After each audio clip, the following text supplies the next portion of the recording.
Good morning সবাইকে। তোমরা সবাই কেমন আছো? আশা করি সবাই ভালো আছো। তো আমিও ভালো আছি। আর দেখো এদিকে আমি স্নান করে আয়া পড়ছি। আজকে সোমবার, তো তার লেগে আমি শাড়ি পরছি। সোমবারে আর বৃহস্পতিবারে আমি শাড়ি পরি, মানে ভালো লাগে। ঠাকুর দিই তো শাড়ি পরে ঠাকুরটা দিতে ভালো লাগে। আর এই শাড়িটা যেন আমার বিয়ার প্রেজেন্টের শাড়ি। কে দিছে তো কইতে পারি না, কিন্তু এই শাড়িটা যখনই মানে আমি দেখছি আমার কাছে খুব পছন্দ হয়েছিল শাড়িটা। তো আমি এখনও এটারে যত্ন করে রাখছি। আরও আছে কয়েকটা শাড়ি, সব বিয়ার প্রেজেন্টের শাড়িগুলো আমি এখনও মানে আছে আমার কাছে। তো চলো আমি আমার ব্লগটা শুরু করি ঠাকুর ঘরের থেকে। তো দেখো আমি স্নান করে ঠাকুর দিতে আয়া পড়ছি। তো এখানে সবার প্রথম ঠাকুরে স্নান করাইছি, স্নান করাই চন্দন বাটলাম। বাইটটা সব ঠাকুরের আজকে চন্দনই দিছি, মানে তুলসী পাতা আসিল না, মা আনতে ভুলে গেছে হয়তো। তো তুলসী পাতা ছাড়াই দিছি ঠাকুরে। তো তুলসী পাতা মানে না দিলে বলে চন্দনের ফোঁটা দিলেও হয়, তো তার লেগে আমি সব ঠাকুরে চন্দনের ফোঁটা লাগাই দিছি।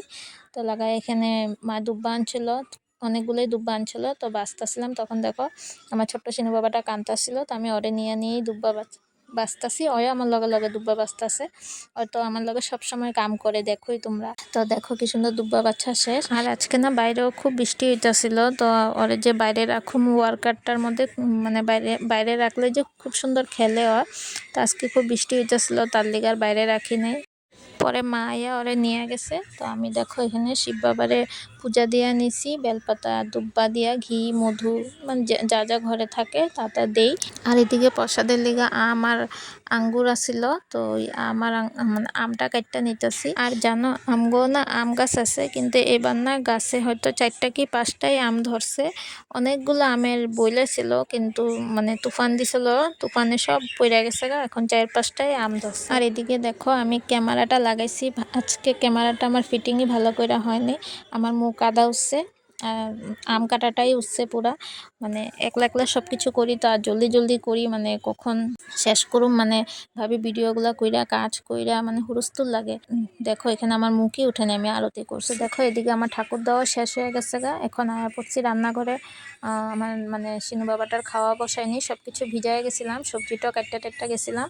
তো ডাইল চাউল আর আজকে একটু ফুলকপিও দিছি ওর সবজিতে, না হইলে মানে বিট গাজরটা বেশি দিই, আলু। তো আজকে বিট দিইনি, গাজর আলু আর ফুলকপিটাই দিছি। আর একটু মশলাও দিছি আজকে, মানে হালকা হালকা আর কি, অল্প দিছি। তো সবসময় এক খাওয়া খাইতে খাইতে তো ওগো মানে মুখে স্বাদ লাগে না, না একটু টেস্টটা আলাদা রকম লাগবে। রোজ রোজ এক খাবার দেই না, না হলে তো ওরা মানে বোর হয়ে যাবে না, খাইতে টেস্টটা বুঝবো না। তো তার লিগা এক এক দিন এক একটা দিই আর কি।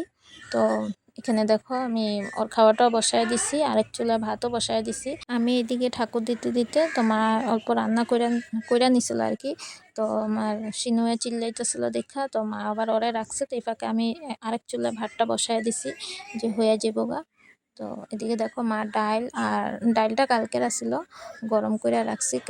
কালকে ডাইলটা মানে কেউ খাইনি, আমার ছেলেও মাংস পাইলে আর ডাইলটা চলে না এত আরও। তো ডাইলটা রয়ে গেছিলো অনেক, তো ওখানে ডাইল আর মা লতি বানায় রাখছে। তো এদিকে দেখো ঠাকুরের যে আম দিছিলাম, তো ওই আমটা আমার সিনু বাবার লিগে আমি লইতাছি। হয় না এটার মধ্যে দিলে মানে খুব মানে সুন্দর করে আর কি খাইতে পারে। তো এটা আমি মিশোর থেকে নিছিলাম, খুব সুন্দর জিনিসটা, ভালো লাগে দেখো, মানে বিরাট খুশি হয় এটা দিয়া খাইতে।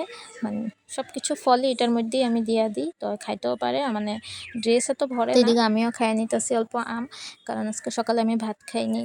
আর আমার ভিডিও যদি তোমার কাছে ভালো লাগে তো একটা লাইক কমেন্ট প্লিজ করে দিও।